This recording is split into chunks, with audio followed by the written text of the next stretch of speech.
Fourth views, चौथा विचार, बाकी आज हमारे साथ राज्यसभा सांसद डॉक्टर भीम सिंह चंद्रवंशी जी हैं। तो आज इनसे हम प्रश्न करते हैं खुलकर और उम्मीद करें कि ये बेबाकी से जवाब देंगे। ये कांग्रेस पार्टी हमेशा सामाजिक न्याय की विरोधी रही है कि जब चोर भागते रहता है और गांव के लोग उसको पीछा करते हैं तो चोर में सबसे बड़े ज्यादा आवाज निकालता था, चोर चोर चोर, माने कि हम तो पकड़े वाला में। भारतीय जनता पार्टी सबका साथ, सबका विकास, सबका प्रयास, सबका विश्वास, प्रयास। भाजपा के विरुद्ध नैरेटिव विपक्ष खड़ा करने में कामयाब हो जाती है इंडिया ब्लॉक।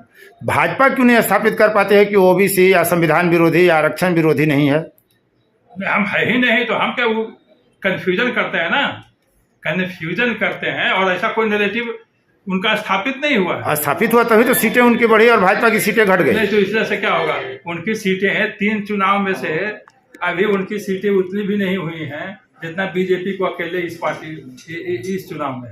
तो उनका थोड़ा घट बढ़ तो डेमोक्रेसी है जनता का, उनका कोई नैरेटिव नहीं। कहीं कुछ हो गया, 15 साल शासन रहना मामूली बात समझ रहे हैं। तो कुछ एंटी इनकम बेसी होती है। अभी जाति की राजनीति और कितनी दूर तक जाते हुए देख रहे हैं? जाति तो एक सच्चाई है, इससे मुंह नहीं मोड़ा जा सकता है। इसको कम्युनिस्टों ने इतना बदनाम कर दिया है।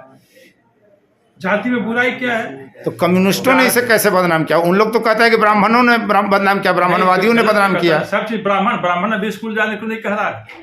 अभी कौन सा ब्राह्मण? आप मनुस्मृति को लेकर के ब्राह्मणों को आप बदनाम किए हैं। मनुस्मृति कभी इस देश में लागू भी था कि नहीं बता सकते हैं? घूम फिरा के भारत की संस्कृति मतलब बहुतावादी की हजार बरस पुरानी है। जब पुराना चीज कुछ होता है तो अंग थोड़ा कमजोर पड़ता है। भारत की संस्कृति और सभ्यता में भी कहीं कहीं हल्का इसमें विकृति आई है। उस विकृति के खिलाफ सभी लोग बोलते रहे हैं। तो ये कहना कि मनुस्मृति के बाहर, मनुस्मृति में कभी था कि कान में शीशा? कोई उदाहरण बताइए कि कान में शीशा डाला गया? कभी किसी का शूद्र का, दलित का चूथड़ दागा गया? कोई उदाहरण भी दोगे? अरे एक व्यक्ति ने किताब लिखी, किस परिस्थिति में लिखी? हो सकता है कि मनु को ही किसी ने पटक के बहुत मारा हो तो उसने गाली के तौर पर उसने भी लिख दिया। तो ये मनुस्मृति और क्या? अगर भारत के वाङ्मय में देखा जाए तो 2 उदाहरण ये लोग देखते हैं जो कि समाज में स्वीकृत है। द्रोणाचार्य द्वारा एकलव्य का उठा काटना और राम द्वारा सबको का वध करना। अरे भाई ये 2 लेकिन एक विडंबना यहाँ पे तो है ना डॉक्टर साहब कि जो लोग उदाहरण देते हैं वही लोग रामायण को झूठ बताते हैं, वही लोग फिर वही लोग है। वो लोग तो अब अगर सुप्रीम कोर्ट का जजमेंट कहा जाए तो इसीलिए तो अनुराग ठाकुर ने कहा कि जिसकी कोई जाति का पता नहीं। वे लोग केवल कंफ्यूजन क्रिएट करना चाहते हैं। किस समय क्या बोलेंगे कुछ नहीं मैंने उनके बारे में प्रेडिक्ट किया जा सकता है। जब जैसा तब तैसा कंफ्यूजन मास्टर है कांग्रेस और उसकी पिछलग्गू राष्ट्रीय जनता दल और समाजवादी पार्टी। ये दोनों जो दाएं बाएं उनके लटके हुए हैं ना, ये लोग के माध्यम से बैकवर्ड में कंफ्यूजन होता है। लेकिन बैकवर्ड के लिए, दलित के लिए सबसे ज्यादा भारतीय जनता पार्टी ने किया है। लेकिन हम ऊंची जाति को गाली नहीं देंगे। गाली देने की क्या जरूरत है?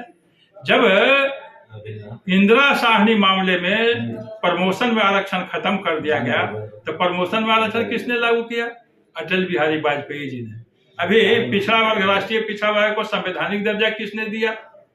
श्री नरेंद्र भाई मोदी जी ने। यह रोहिणी कमीशन किसने गठन किया? तो रोहिणी कमीशन का रिपोर्ट क्यों नहीं आप जारी कर रहे हैं? भाई नहीं जारी कर रहे हैं। हम बनाया, हम किसने?